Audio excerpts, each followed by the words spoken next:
this particular program is actually meant to provide mass education opportunity for us.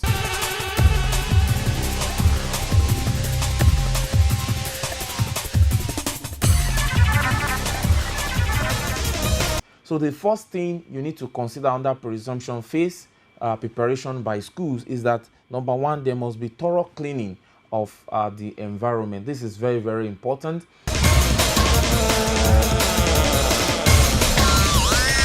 It will be easy for the government agency to properly do what we call the contact tracing. It's preparation by the pupils and students themselves, because all of us need to prepare and we need to be on the same page to make sure that we are ready to go back to school.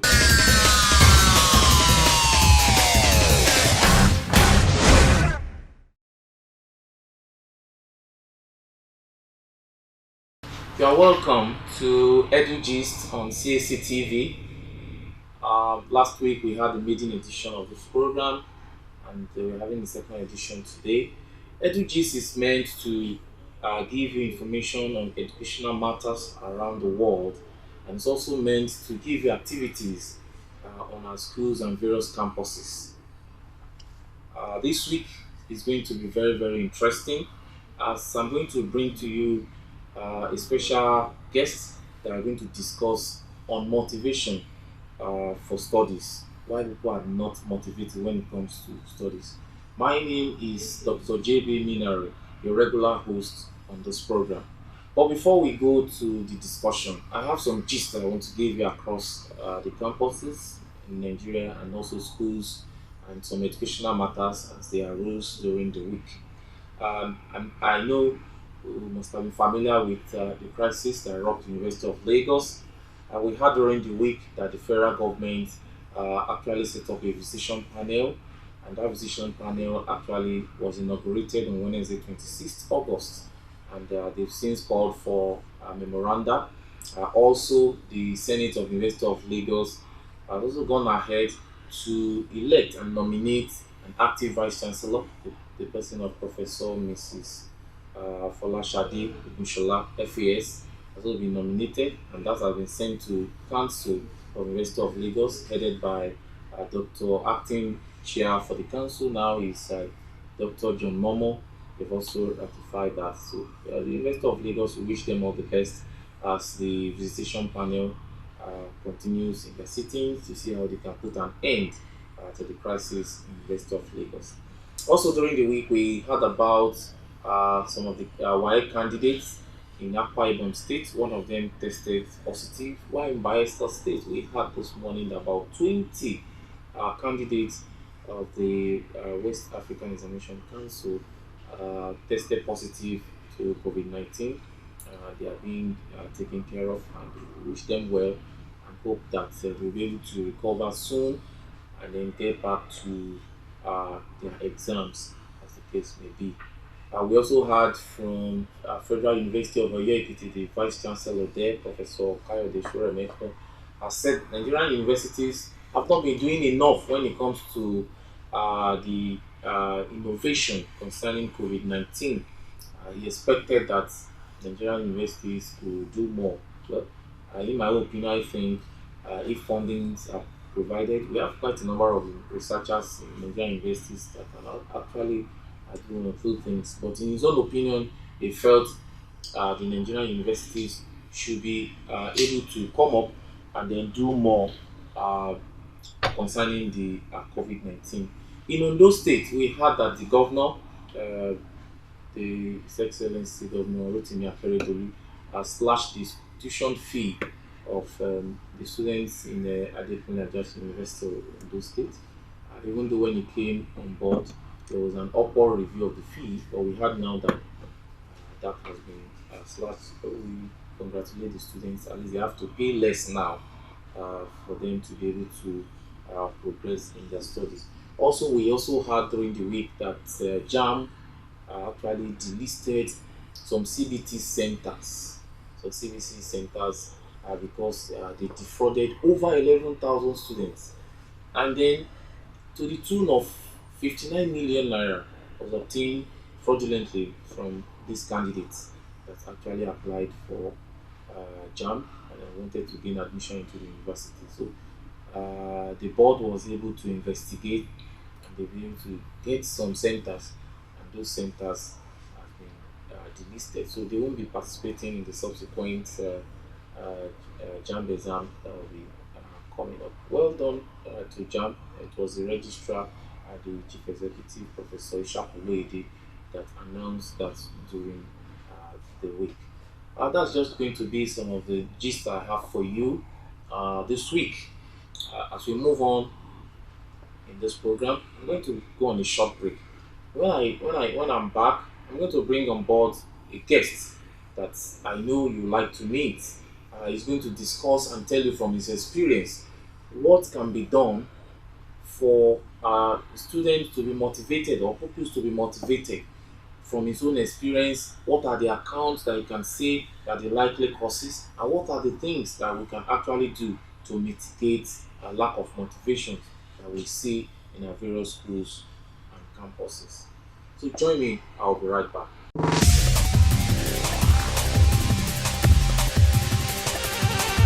This particular program is actually meant to provide mass education opportunity for us.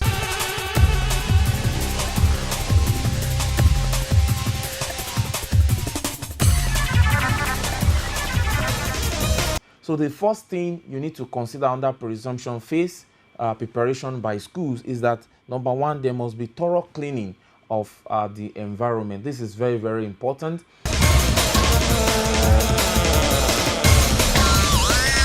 It will be easy for the government agency to properly do what we call the contact tracing. It's preparation by the pupils and students themselves, because all of us need to prepare and we need to be on the same page to make sure that we are ready to go back to school.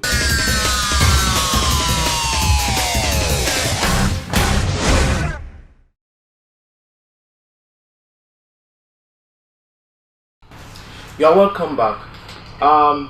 You're welcome back to Edugist on CAC TV. With me at this time is a very important personnel, an erudite scholar, a seasoned administrator. He's a senior lecturer from the University of Lagos and also the Deputy Dean of Student Affairs. He's not that person than Dr. Oloyede. Dr. Oloyede, you are welcome on this program. Thank you very much, sir. Dr. Oloyede is an experienced lecturer. He has been lecturing in both private and federal universities. So he's going to join me today as we discuss on how we can actually motivate our students so that they will be well motivated and interested in their academic activities. I still remain your host, Dr. J.B. Minare. Dr. Oloyede, I know that you have been in the classroom for some times now. What do you think is actually responsible? Or let me put it this way, that do you think that we have students that are not really motivated now on campus? Thank you very much, Dr. Minari. If you look at what is transpiring in campuses, to a larger extent, has inputs from the larger society too.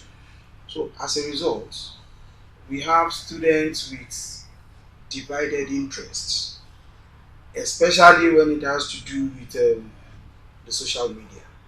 So we are looking at two scenarios here, two different lecturers here. Social media is a special, we can say, group of lecturers for the students, and then where you have the lecturers that are imputing the technical skills in the studentry. Well, if you look at it again, campuses are places where students have what we can say or refer to as more or less absolute freedom. Because for once, they are away from the parents. And some of them probably for the first time. For the first time, they are being, absolutely free, and then before you know it, they are tempted by so many vices around them. I want to state that students, more importantly the youths, is a stage where you have the highest release of physical, spiritual, and creative energy.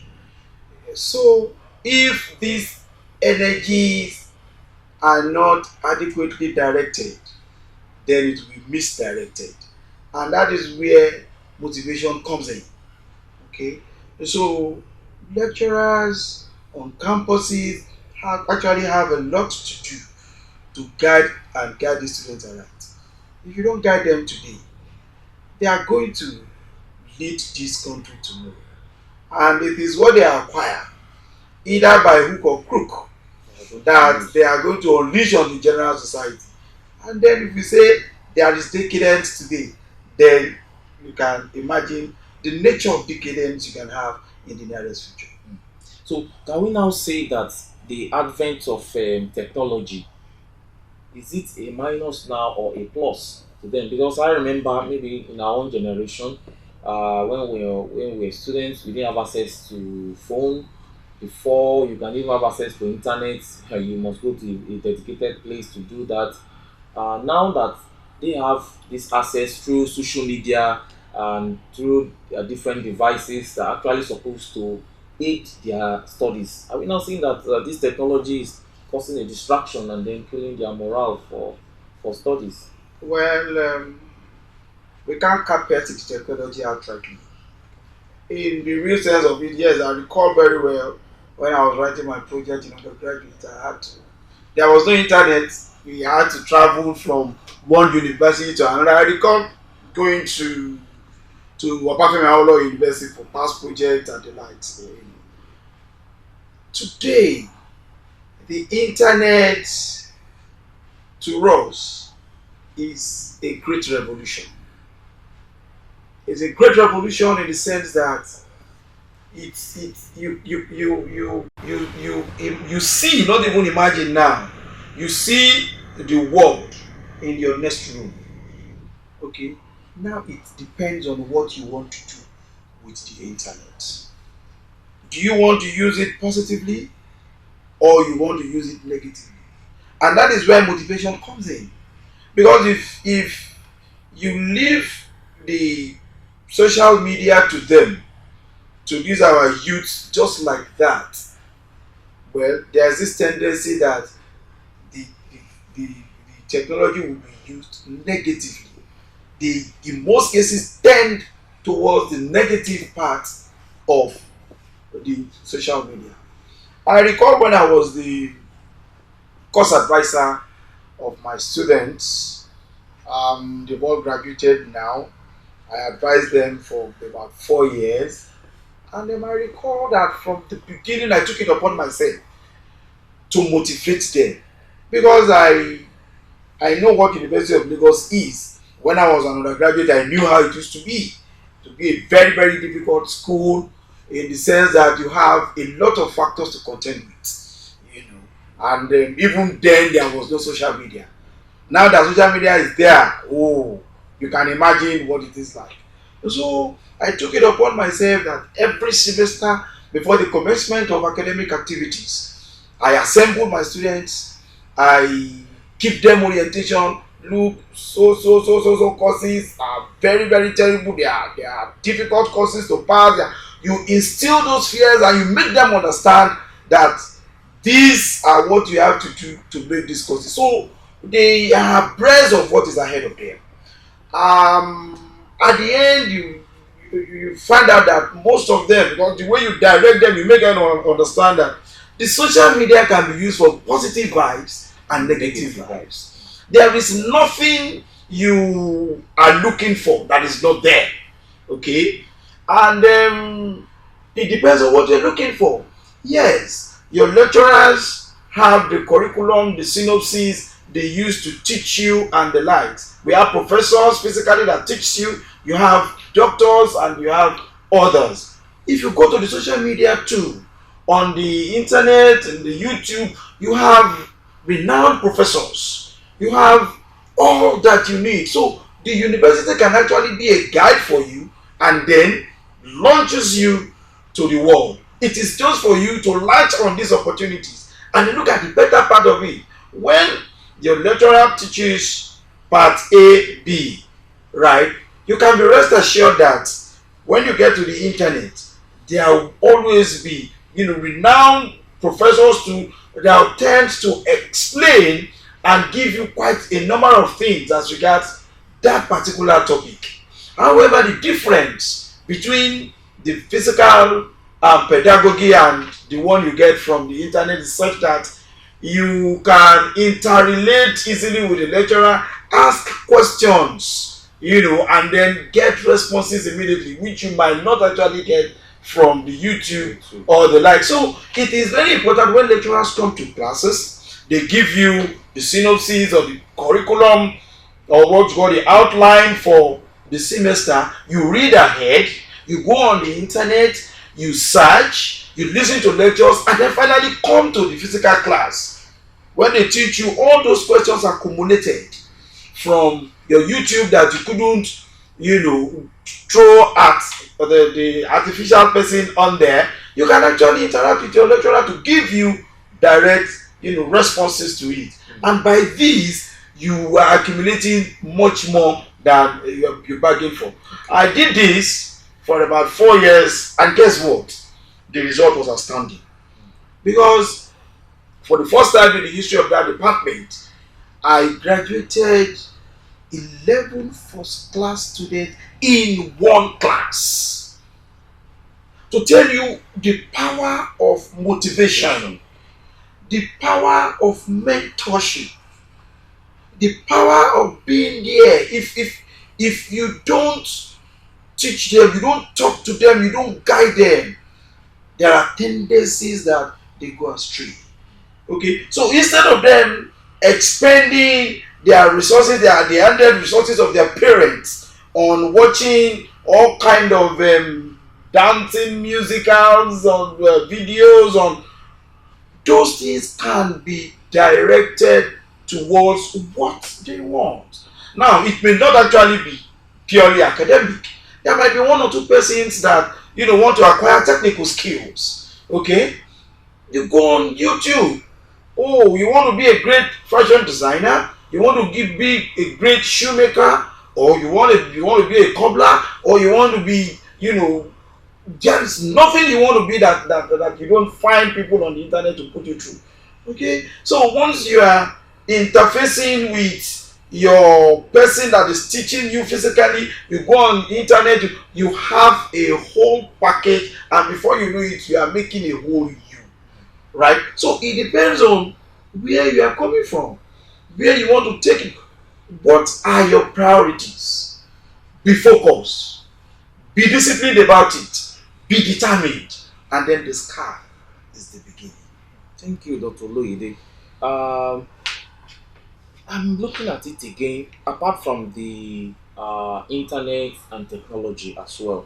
We also observe that sometimes it seems most of our students, even pupils at lower level in primary schools and secondary school, tends to gravitate towards the people in the entertainment industry. I'm not castigating the entertainment; they are fine, they good, they have their industry, but it seems that sometimes way so many of them down. They even tell you that they don't feel like reading, and then they feel that what is it in reading that after you have spent years reading and then writing exam, at the end of the day you just see somebody that probably did not even go to school and then did one or two things, and the person is already in millions.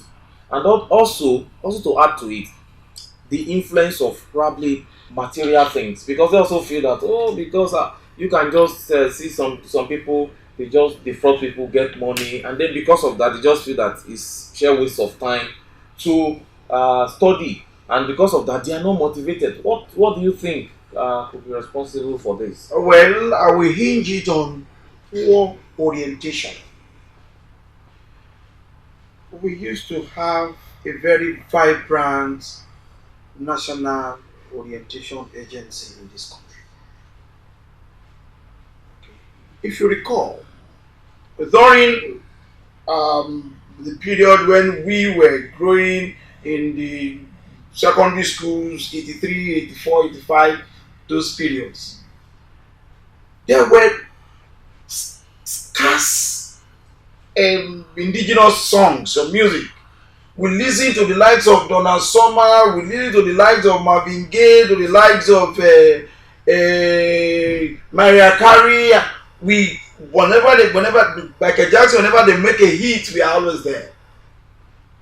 Gradually, there was this change of orientation that we can do something indigenous, and then our own local music started taking the stage. And we thank God that we make a lot of money in this place. But that is not to say that that ends the orientation. Okay? There is nothing wrong in delving into music. Okay? But that is not to say that it should be a monolithic market for the youths. It could be, an avenue for relaxation, no doubt about that. It could also be an avenue to pass across messages.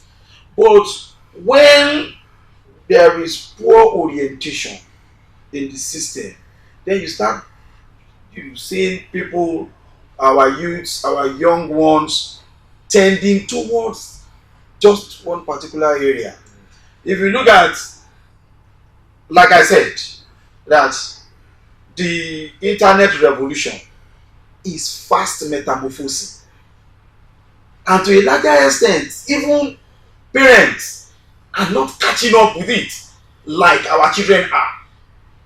I can challenge you that your 8-year-old boy or daughter can handle your phone more than you do. Once you just leave your phone there and let him or her take it, she will navigate to areas that you've never been before with that phone.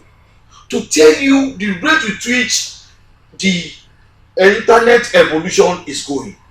And if we don't try to give adequate orientation to them, to these youths now, most of us might not actually be into it, but then you have to guide them so that they direct that physical energy in the appropriate area towards the social development of their community and not this other vice. If you teach them, most of them will not tend towards Yahoo. If you guide them appropriately, most of them will look at, for example, we have youths that presently in Nigeria makes a lot of money positively from abroad. They've not traveled abroad before, okay, but still on this media, and it's not a scam. I have a few students in computer science that are actually producing, or how do I call it, how do I put it now? Producing apps. These apps are produced for companies abroad. Oh, wow. They pay them 400,000, 500,000 per week, 700,000. I'm a computer student in the University of Lagos. They've not graduated, but like the word, like they will say, they are cashing out, Making legitimate money. making legitimate money. It depends on proper guidance. If you guide them in the proper direction, they don't need to do what we call Yahoo or Yahoo Plus. They don't need to go into hush this or hush that. They can actually make their money in a legit manner. It is just for you to guide them that your little daughter, your little son, you watch where it's going. No. Okay, you do this. They can actually watch games. They can actually play games. From this area, you introduce them into IT schools, and gradually they get in tune with the software of these things, and before you know it, they are highly manipulative. Where they are manipulating around and playing around, new discovery is made. So on one hand, the social media, the internet world is a blessing for those that are ready to latch into it. Even those that does not even go to school but can read and write, can from the social media, from the internet, spring aboard. So you have no excuse not to make it, legitimately. But we need to always guide them. Yeah. That guiding is very, Very, very very important. important. Thank you, Dr. Olo. I also feel that can we also say that the society and the government, that we have a role to play in this, because like some people said, if we have some other shows, at the end of the shows people go home with 80 million naira, go home with 50 million, go home with 10 million naira. Or in an academic debate or competition, they give people 25,000 naira, they give people 50,000 naira. This is Edugist on CAC TV. We'll be right back, and after that, my guest is going to speak on that. So don't go away. Thank you.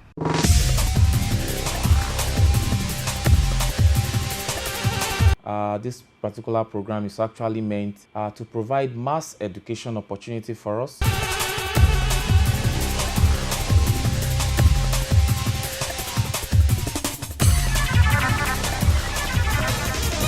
So the first thing you need to consider under presumption phase preparation by schools is that, number one, there must be thorough cleaning of the environment. This is very, very important.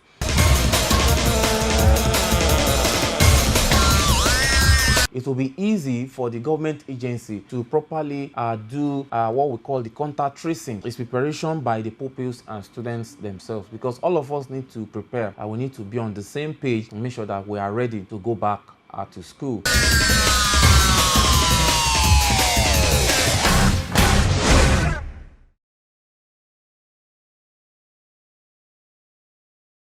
You are welcome back, Edugist on CAC TV. I'm Dr. JB Minari, your host.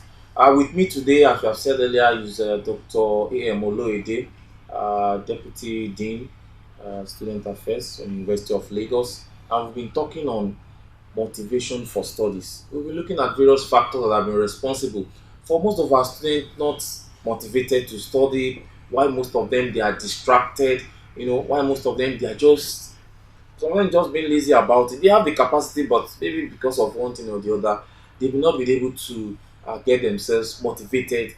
And our guests have been able to do justice. He told us that one key thing that is important is orientation, giving proper orientation to students, to pupils, so that they will also be interested in studying, and also to make sure that they do well.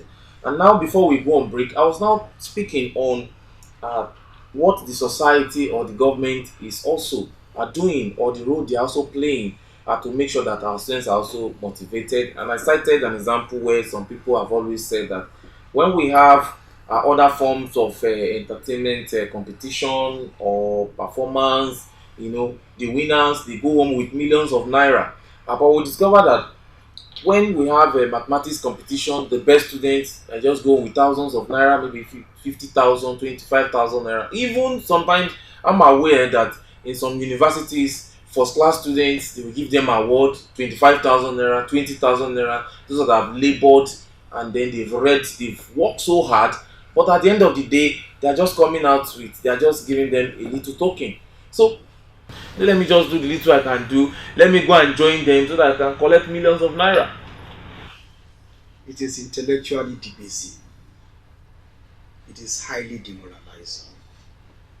Yes, it is becoming a commonplace in our society to, place premium on these other areas, and then to the neglect of um, the academic environment. It is not motivating, actually, and I feel the government has a lot to do in this direction. I feel the private sectors have a lot to do in this direction. Okay, I really would not know the reason why they place premium more on that other aspect without mentioning names than the academic or educational sector. We all know that the educational sector serves as the main reservoir for the growth of any society. No matter what, there is need for all those that are striving to become excellent in the system that are adequately rewarded.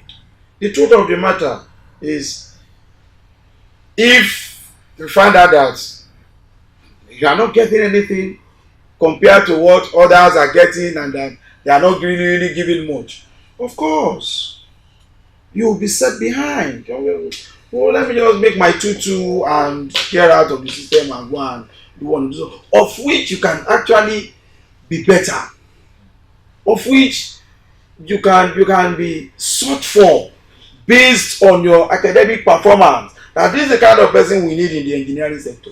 That this is the kind of person we need in the government sector. This kind of, but it's a pity. It's really a pity.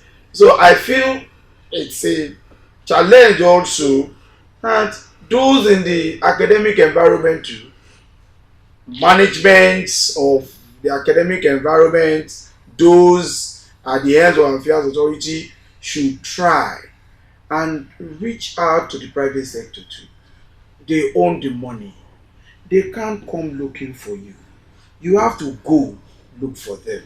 If you look at all these shows we are talking about, before the directors and the innovators of this, comes on, you don't know what they did behind.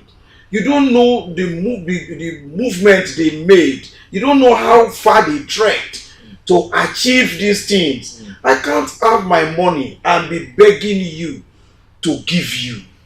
It's not done. Okay, but today, one social thing that people are looking at, will go to maybe a bet this and then bet this. Okay, we are recognized and look at what we are going to get as what will be advantageous to us too from this, and then they enter into bargain, and that is it. But these people will not come to the educational sector to say, I want to spend my money on the best students. Okay, it is you in the educational sector that will have to go to them and say, we have this, and these are the benefits of this and this to your organization. It is more like a state of mutualism where symbiosis exists between the two parties. Yes. So I'm ready to part with my resources and perhaps to gain so and so. Okay. So that is one thing I feel they can do. So the students themselves can't do this because they are busy reading to make the best out of the situation. It is you, the management, that will have to probably go out. If the government is not placing much on them, you have to probably set up a body from the university or the educational environment to go out and source for those things. And the joy of it is, once the upcoming young ones that are aspiring to come to the educational sector sees this kind of reward, it will be motivating to them. And when they get into the system, they are ready to, like what I said earlier, I never knew in one class I could make a 11 first class in a place like University of Lagos, where you have all kind of challenges. You wake up in the morning, you are looking at what kind of t-shirt am I going to wear to class today, what kind of shoe am I going to wear, because you have this competition of dresses, competition of this, competition of that, traffic, and the situation is where it is situated, again, the heart of the city, where you have all kind of things competing against you. and then about you have 11 first class, and almost half of the class close to very first class, which falls from 2R. So what are we saying here? It means that with motivation, the sky is the beginning for them, not even their limit. So if we can have cash rewards and some other rewards, scholarship to go to so place, and most of them are from the downtrodden, from the fetchers of water and hewers of woods. Okay, so most of them cannot really get anywhere even after this. So if you can have people from especially the private sectors to come around and rescue us, because the truth of the matter is the youths are being demoralized by what they can see. You can be a very good musician. How long does that last? We have heard musicians over and over and over and over. Let us look at their names. I don't want to be mentioning names, but sometimes we had the Blackie, sometimes we had the Stella, sometimes we had this. But after the period, 3, 4, 5 years, this one win, another one comes up. Today is Davido, next tomorrow is Naira Marley, tomorrow is you understand. But with academics, with education, there is no limit. You will continue to fend for yourself, you will continue to fend for your society, you will continue to fend for your country. It's actually what you discover actually outlives you at the end. So it is very, very important that we don't misplace priorities. Let us place our premium on education, which is the main thing here. You can even say that in the wake of the coronavirus, yes, because of probably where we placed our premium on education, like what I said during the gist, that the Vice Chancellor of Oyekiti said that probably the universities are not doing enough in terms of innovation and creativity to combat coronavirus. Don't you even think that this lack of motivation is also part of what, because in other parts of the world people are working, there are a lot of grants even for the teachers or the lecturers to do their research, to involve their students to come up with either a repurposed drug treatment or even a vaccine. But in this part of the world, don't you think that some of these things is also affecting? Well, it's an understatement to say it's affecting, because you recall that at the wake of the pandemic, lecturers were on strike. Laboratories where researches should go on were under lock and key. Lecturers were not paid salaries. Researchers were not paid salaries. They were on strike. Do you expect them to go to the lab on an empty stomach? Don't they have families too? Look, we can distinguish the difference between doctors and researchers, medical doctors and researchers. Though we can have a few of them that serve those dual purposes, but researchers are the ones that actually design, carry out research, come out with results, test these results, and then present to medical doctors to give to patients. These are the same researchers that you lock out. You lock their classrooms, you lock their laboratories, and you expect to have positive outcome from the university. It is not done. It is not possible. It's not pragmatically possible. Okay? You have left those that are supposed to do the job out. And then you start chasing some people, and these ones are frontliner, these ones are. Can nurses research? Go and check the laboratories. They are moribund. Because you rarely can find reagents. You rarely can find up-to-date equipment. You rarely can find all this. And when you don't have these tools, how do you achieve? Even as youths, how do you achieve? Isaac Newton discovered the gravitational theory of the planet at age 24. The enabling environment was there. Kepler discovered elliptical theory of the planet at age 24.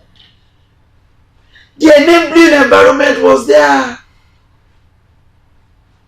Bohr discovered the model of atom at age 28. The enabling environment was there. We know that when Nigerians or Nigerian youths find themselves abroad, where the enabling environment is there, the working ambience is there, we hear their stories. They are there making their communities, making the communities for the whites, making the communities for them there. Why? Because the government are responsible and responsive.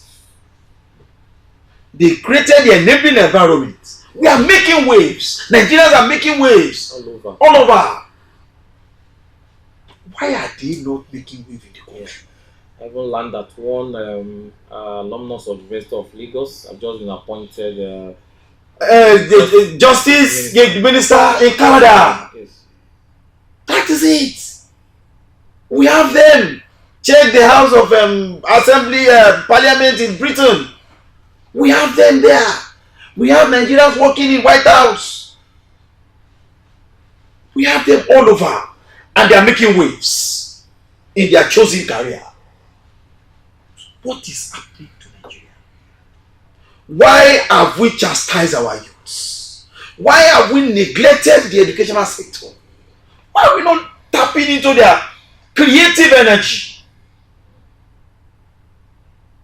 So when you leave this energy untapped, they dissipate it in another direction.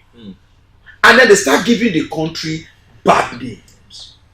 They kept on buying arms to combat them again. So indirectly we can even say that placing premium in education, you spend less on security. Because you raise their consciousness, you raise their awareness. There is a total change of orientation, and then it is better for all. Thank you very much, Dr. Loye. You're most welcome. Yeah, well, we'll go on a short break again, and thereafter, when we come back, you can see where the discussion is going now. You will be shocked that the insecurity we are talking about in the country, that education plays a major role. So if we motivate our youth to study hard, do you know that you will spend less on security? Do you know that insecurity is going to reduce drastically in our country? I'll be right back. Don't go away. This is Edugist on CAC TV.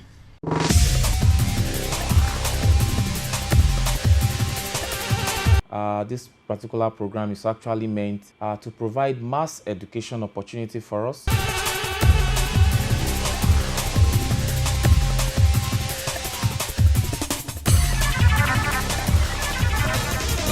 So the first thing you need to consider under presumption phase preparation by schools is that, number one, there must be thorough cleaning of the environment. This is very, very important.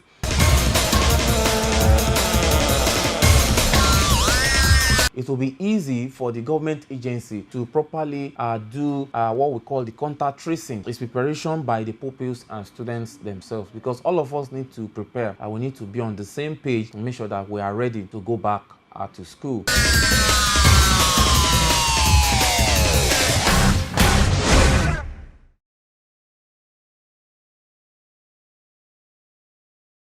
Welcome back, Edugist on CAC TV.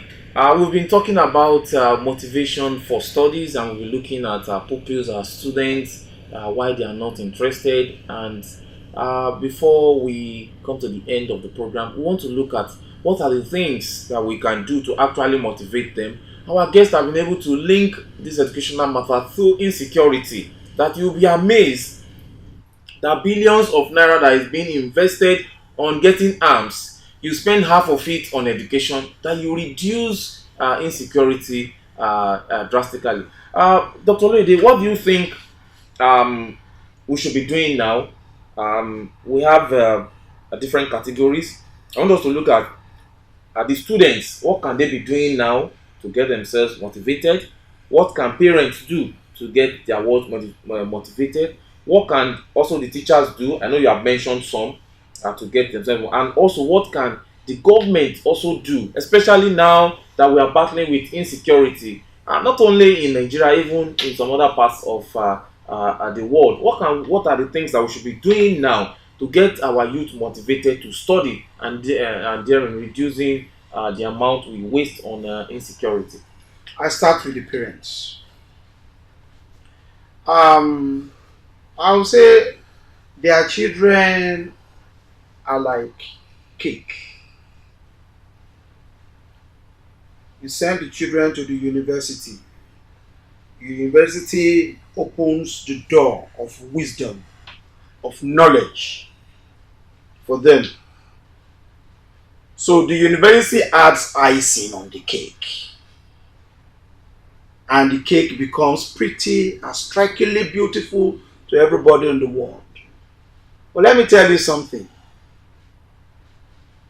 If you present a bad or a spoiled cake, no matter the icing put on this cake, the cake is a spoiled cake.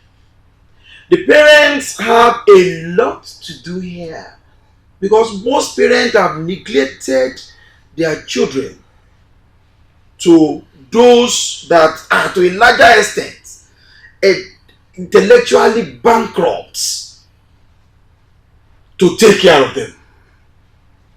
You leave home very early in the morning. The housemaid you have does not even speak English. Maybe somebody you got from Cotonou or thereabout.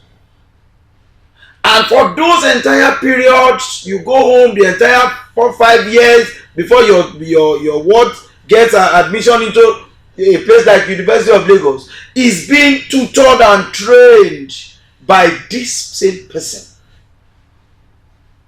And then all the money you think you are spending on your child, you're actually wasting it.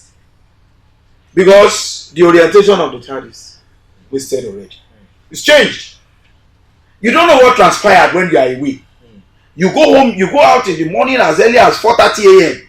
and you come back as late as 11:30.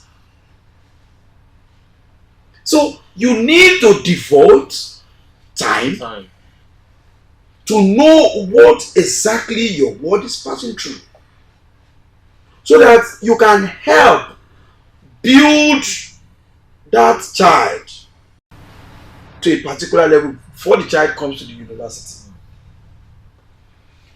2, the government must invest massively in the university. In fact, to declare a state of emergency in the universities.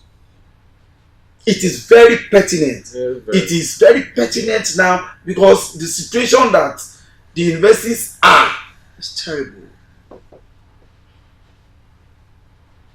So, where our mates, we say it's a global village. It is a global village because I can easily, with my phone, access a journal in UK,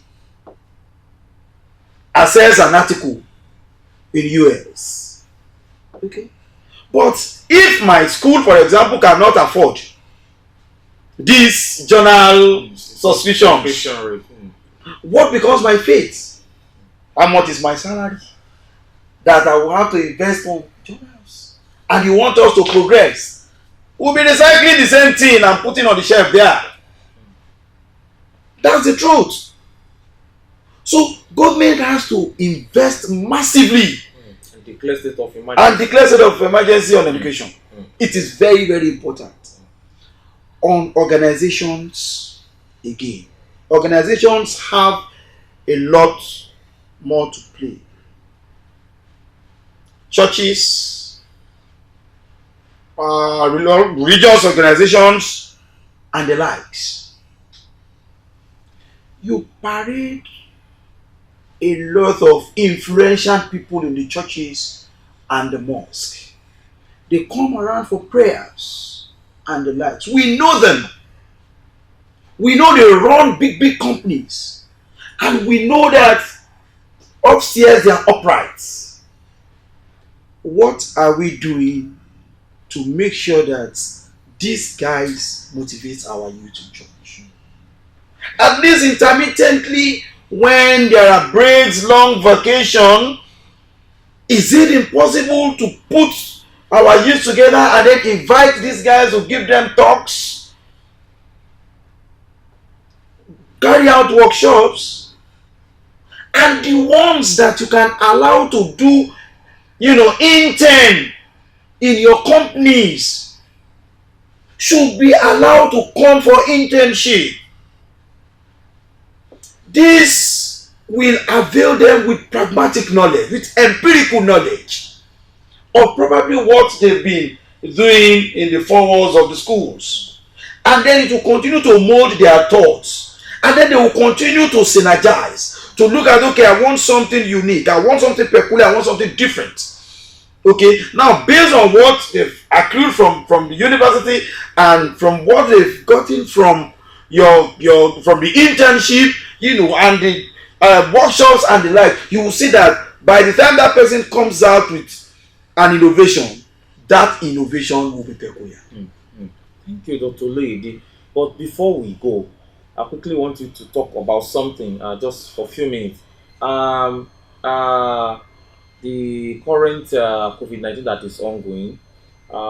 I'm aware that you are from Department of Cell Biology and Genetics, Molecular Biology, Extraction, really. Sorry. Yeah. Now, do you think your department has produced enough molecular biologists for this country? Because at the point they were thinking that maybe we don't have enough manpower from our institution, especially from molecular biology extraction. What's your opinion on that? Oh, thank you very much. I feel so many people are oblivious of that. As far as this country is concerned, I don't think any university has produced up to the number of molecular biologists that department has produced in this country. But probably people are not asking questions. And those students are they even relevant now in this current, COVID-19? They are virtually everywhere. You go to the lab at Luth, they are there. They are at Yaba, they are everywhere. They are in all these. In fact, they are the main drivers. So what we are saying now, if we have even motivation, so now, if you can, we can do more. Oh my God! More of this molecular biology. Let's shed that light on it, right? In the Department of Cell Biology and Genetics, the sky is the beginning for us, because we have the state-of-art equipment. I put it again, that we have the state-of-art equipment in one of our main laboratories, that is in our central laboratory donated to us, by a great philanthropist and a GO of the church. So we have our state-of-art equipment, molecular biology lab, tissue culture lab, and all the likes, right? And that is where we train the students. Our students are not just in Nigeria; they are all over the world. Yes, that's good to hear. And maybe some other times I will bring you up to come and speak more on that. It will always be my pleasure. Interesting. Dr. Loide, want to thank you for coming, honoring our invitation to be here. It has been an interesting time discussing with you on motivation for students. And so far, we've been able to link it up. We've been able to link it up with insecurity. And we've been able to also tell the guardian, the parents, their role, the government, the society, the religious organization, The pleasure is mine. their roles that they need to play. Thank you very much, Dr. Loede, for coming to this The program. pleasure is mine. Thank Um, you very much. I want to appreciate all of you for viewing this program. I hope you are going to join us same time at the same station on Edugist. I remain your regular host, Dr. JB Minari. Thanks.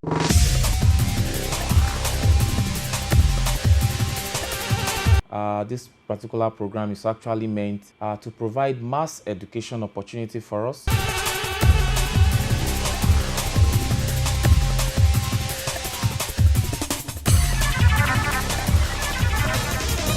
So the first thing you need to consider under presumption phase preparation by schools is that number one, there must be thorough cleaning of the environment. This is very, very important.